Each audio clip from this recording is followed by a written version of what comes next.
Good morning and welcome to the very last episode of my Pat McGrath ranking series. This is it, you guys. We have reached the end of the road. Let me show you the outfit of the day. So for today I have chosen this gorgeous denim dress. It's made from like stretch denim. It was a present from my parents last year. They sent it by mail because unfortunately they couldn't give it to me in real life. It is made by this wonderful Bulgarian brand called Dika. They make really high quality, beautiful clothing. I'm going to pair it with a blue watch. I'm going to wear my Miss Dior perfume because Miss Dior is to me the ultimate classic, elegant, chic 21st century woman. And I'm going to pair it with this jewelry, which is a bit of a mishmash of my own stuff and Ana Luisa jewelry. The earrings are from Ana Luisa, this ring is from Ana Luisa, and this is my engagement ring, so this is just from my hubs. And I'm already wearing the bracelet because I showed it to you last time as well. It just doesn't leave my wrist already for 2 weeks. Okay, y'all, and this is the outfit. Like I said, gorgeous dark indigo blue denim, very stretchy, very comfortable. So guys, I'm a little bit sad.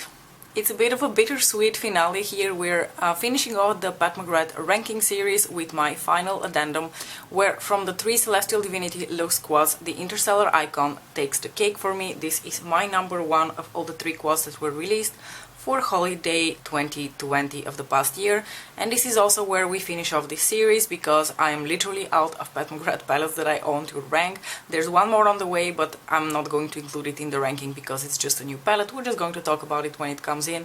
From the 3 Celestial Divinity look squads, the Interstellar icon takes the cake for me. This is my number one of all the 3 quads that were released for holiday 2020 of the past year, and this is also where we finish off this series because I am literally out of Pat McGrath palettes that I own to rank. There's one more on the way, but I'm not going to include it in the ranking because it's just a new palette. We're just going to talk about it when it comes in a demo and first impressions.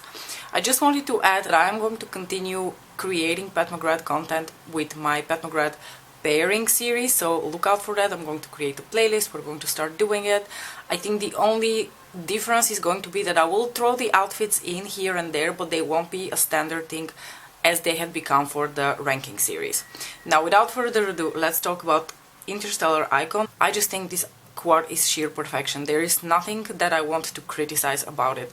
I think the textures are beautiful, the duochromes are beautiful. I think the 4 colors work really, really well together, and while these shades, like for instance these 3, are not in her special shade formula, they are very punchy metallics, they are still so incredibly special to me. They're so exquisite. I just find this quad to be so elegant. I know I've mentioned this before, but once again I just want to mention this shade because it is so special. It looks like nothing in the pan, but when you put it on your eyelids, it is the most beautiful, like champagne peach with pink sparkles in it. This shade is easily one of the most exquisite and beautiful eyeshadows I have ever seen in my whole life. So for the look that we're going to be creating today, let me tell you what I want to do. I am going to start my crease off with the shade Statuesque, which is also from Pat McGrath.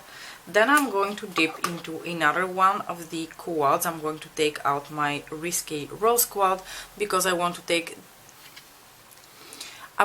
out my Risque Rose quad because I want to use this really deep brown shade to intensify my outer corners. And then we're going to go back into the Interstellar icon quad, where I'm going to layer this shade towards the outer part of my lid, this shade towards the inner part of my lid. I'm going to connect them a little bit with this blue duochrome shade because I feel like it would match my outfit really well. And I'm just going to put this shade back on my lower lash line, or maybe this one. I will see last minute what I feel like, but this is a little bit where we're going with the look. And I also think there's no better way to finish this series off with a little bit of story time, telling you about one of my most favorite event in my life, and that is the story of how we adopted Bruce. I'm going to start applying Statuesque, by the way. So for those of you who may be new to my channel, Bruce is our big black male cat. He has been the king of my heart for already 9 years, and I just wanted to tell you the story of how we adopted him. Now, let me start this story off by saying that I had never had a cat prior to Bruce. I had had 2 dogs when I was growing up, both of them adopted. Actually, the second one I found on the street. It's also like a really nice story to save for another story time. But basically I had had dogs growing up and I had no idea what cats are like. My impression of cats is that they're those dark, mean creatures that lurk beneath couches and just want to scratch you. That's basically the summation of what I thought cats were. I just didn't think that they were great pets, especially compared to dogs, who are so much fun, so loyal, so sweet, always so happy to see you. I didn't really feel like cats have that kind of, you know, mentality. However, my husband grew up with cats. He's literally the cat whisperer. Cats love him. They always go to him. They're always really sweet with him. It's really incredible what kind of connection he immediately builds with cats. So he grew up with cats and he really wanted to eventually have a cat again. And prior to adopting Bruce, my only recent experience in life meeting a cat a bit more up close and personal was actually my husband's parents' cat. Her name was Tanya. She passed away a few years ago because she was already quite elderly when I met her, and she was the absolute epitome of an old grumpy lady. It was just, she always had this really grumpy look on her face and she always looked like she's going to lash out at me, and I didn't really know what to do with her. I didn't really know how to behave around her because, of course, like I said, I had never had cats, and I feel like you need to know what you're dealing with when you're dealing with a cat in order to feel comfortable around them. And I think she could smell my fear. Remember this one time we were staying at his parents' house and I went to take a shower and she followed me into the bathroom, and they have this little chair that they keep next to the bathtub to put like candles and clothes and shit like this. And then I walked into the bathroom, she followed me, she perched herself up on that chair. She literally didn't take her eyes off me the whole time I was in the shower. It was positively creepy. So this is a little bit how I want to set up my whole experience with cats prior to adopting Bruce.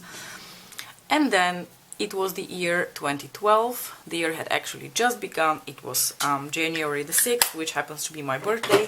And as a surprise, my husband wanted to bring me to do something fun and knew that I had never done before. So he said, look, I'm going to bring you ice skating. To this day, by the way, I've never ice skated in my whole life. I'm going to go into the deep brown from Risque Rose now. So we took the car, we went to the place, and we found out that on that particular day, unfortunately, the ice skating place was closed for public visitors because there was a private birthday party going on. So we were a little bit disappointed, and then kind of spontaneously my husband said, as we sat in the car, hey, let's go adopt a cat. And he had been trying to convince me to visit the pet shelter already for a while, but I kept declining. And you guys, not because I don't want to have a pet and I don't love having a pet in the house, but mostly because having had those experiences with the two dogs, I deal very poorly when pets pass away. I deal with it very poorly. So I didn't want to go through that experience ever again, and I had told him that as much as I would like to have another pet someday, I just don't want to deal with, I don't want to deal with them passing someday. But then as we sat in the car, I don't know what possessed me, and I was like, sure, let's go. So this pretty much was one of the most spontaneous things I've ever done in my life. I usually plan things, I weigh pros and cons, and I'm not a very spontaneous person, but this is one of the most spontaneous things I've ever done in my life. So we went to the pet shelter, obviously completely unprepared. We hadn't looked on the website what kind of cats they have. We didn't have a cage with us in the case that we could take the cat with us. We literally went there with the thought, we would like to adopt a cat, and since my husband had always dreamed of having a black cat, preferably we would like to adopt a black cat. So I'm taking, by the way, Firini Pixie Epoxy. So we went in and then we started looking at the kittens, and we were kind of aiming for a kitten because due to my lack of experience with cats, my husband thought it might be better to start off with a kitten. And honestly, when you go there, the volunteers always question you extensively because they want to know what kind of person you are, what you're dealing with, and they don't want to, give the kitties away to whomever in whatever circumstances. They really want to make sure that when you adopt a cat, you're adopting the cat that is right for you. And I feel like they also thought that we are not going to be the best people to care for a more elderly cat. So they recommended we look at the babies. When we were looking around, I'm going in, by the way, into the shade Divine Dahlia, just using my finger, and I'm going to layer that in the outer part of the lid. So we, the first kitty that we kind of chose was this really cute black kitty, maybe like a year old or so. He really captivated us because he was so like friendly and so charming and so curious, and his name was Escape. So as soon as the volunteers at the pet shelter heard that we are looking at him kind of interested, they were like, look, there's a reason this guy's called Escape. Do you live in a like place where he can play outside a lot, like a house or a farm? Because this is what Escape would be suited for. Because if you live in a closed space or anywhere in the city, he's going to escape and he's in danger. So we don't think this is the right cat for you. And as soon as we heard that, we thought, yeah, they have a point. We don't want him to be unhappy. And as much as we liked Escape, we thought, okay, you know, maybe we should look further. And by the way the pet shelter was organized, they had like these huge spaces, like several huge spaces, several smaller spaces. There were like cat pillows everywhere, food, water. There was like this little space where they could go outside, and there was gentle radio everywhere, because they told us that the kitties actually really like to have some company, so they always leave like very low volume the radio for them on. Now I'm going to take the shade Golden Polaris once again on my lid. Prepare yourself for how beautiful and shiny this shadow is.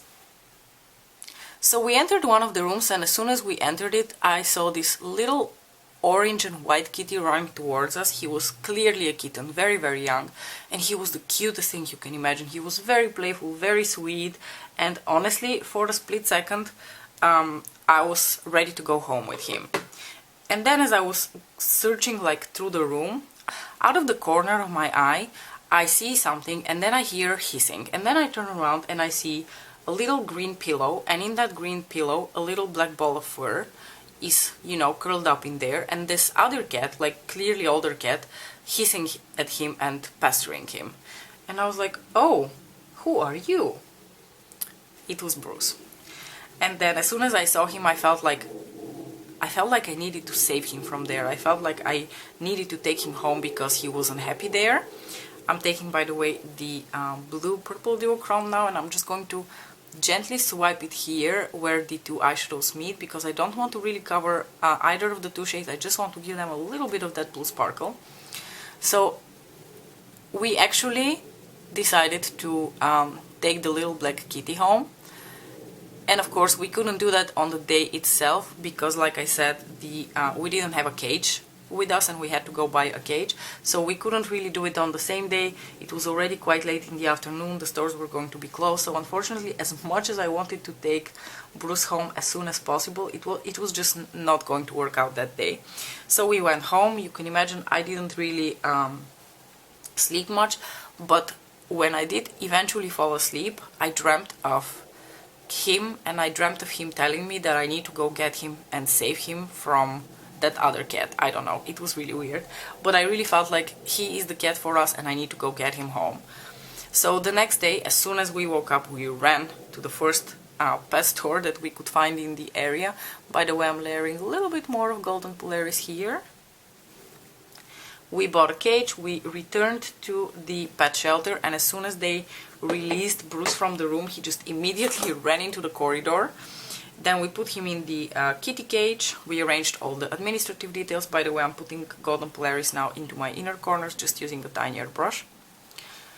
And he didn't really like the car ride. He kept like scratching against the door of the cage. It was really sad. I was really upset because I didn't really know how to help him. I couldn't take him out of there, so I just had to deal with it, but it was really hard for me. And then we reached our home, and the cat whisperer, aka my husband, said, so now we're going to open the door of the cage. We're not going to like impose ourselves on him. We're just going to go sit on the couch quietly and see what he does. Just give him the space and time to explore, to get used to his new environment, and to just come to us. Needless to say, I wanted to immediately like grab Bruce and squeeze him, but that wasn't going to be possible.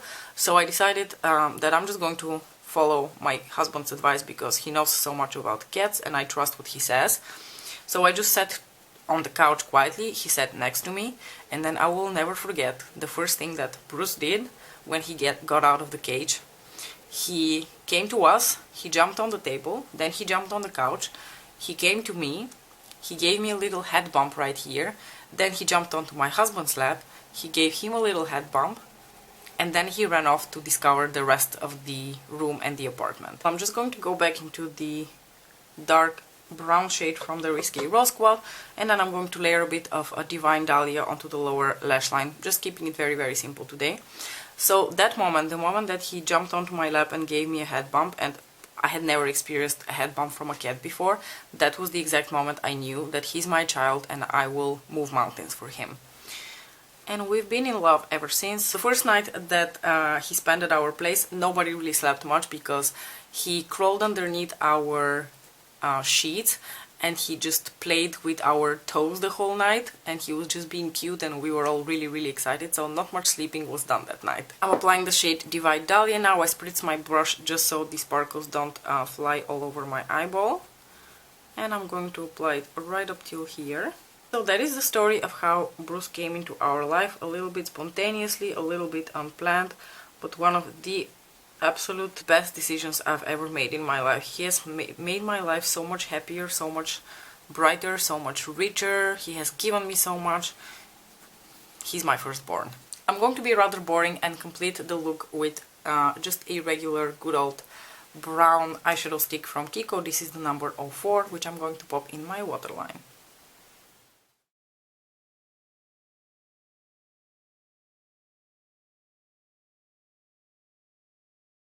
And so guys, here it is, the very final look of this series.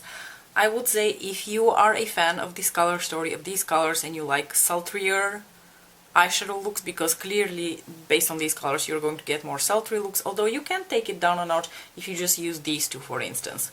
But if you like these colors, don't sleep on this quad. If it is still available, I do highly recommend it, especially if you can get it on sale. And that is pretty much it. We are completing this series. Oh, by the way, on my lips I am wearing one of my new McGrath lipsticks. This is the Blitz Trance in the shade Flash 3, which was just delivered by pigeons. This is a gorgeous color. As you guys know, the Flash line is one of my favorite lines from Pat McGrath. I have lip gloss, lip balm, matte trance, and now I have the Blitz Trance because I just like the undertones of these lipsticks so much. They have this gorgeous warm brown terracotta nude undertone to them, and this one in particular has a little bit of golden shimmer running through it, because that's the thing about the Blitz Trance lipsticks. They have a bit of glitter and shimmer through them. Now with this I'm going to complete our little series. I hope that you have enjoyed it. Please let me know if it was as much fun for you as it has been for me in the past half a year or so since I started with the ranking video, which evolved into this whole series. I hope that you are excited about our Pat McGrath pairing series, because I'm really excited about it. I think it's going to be so much fun to try to pair these palettes together in all sorts of new and surprising ways. Thanks so much for watching. If you would like to see more of my face, don't forget to like and subscribe, and I'll see you in my next video. Bye!